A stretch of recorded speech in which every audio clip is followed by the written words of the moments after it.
Брест на Великден се подготвува за илјадници гости. Таму во понеделник ќе се одржи традиционалната средба на егејците. Место на собир и овој пат ќе биде манастирот Свети Пантелеймон, каде денес се правеа последните подготовки. Ние постојано сме тука во неделата, секоја недела, и нон-стоп се чисте, се одржува. Тука заедно помагаат и членовите на македонски ЕГЕ и заедно се организира тоа расчистување. Се е спремно. Се е спремно, гостите само очекуваме ги гостите да бидат во што поголем број. На Брест егејците ќе се соберат по 20 пат, што е она што традицијата ја одржала цели 2 децении. Со нашето дружење, нашето единство, сплотени заеднички, ќе ги бараме нашите цели, нашите барања до меѓународната јавност, ќе ги скажеме нашите мислења и заеднички мислам дека посилни ќе бидеме и нашите барања ќе имат поголема тежина до меѓународната јавност.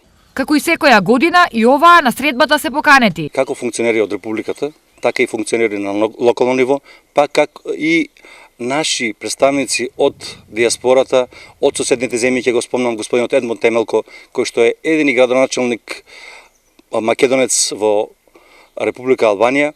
За сите оние кои сакаат да бидат дел од оваа великденска средба, организиран е превоз до Брест со автобус од повеќе штипски населби.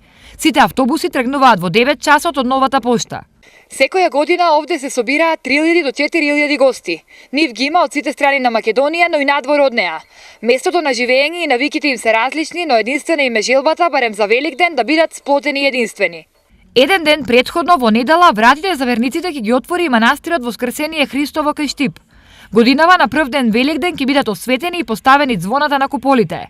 Манифестацијата започнува во 11 часот, пошто следува и великденска прослава.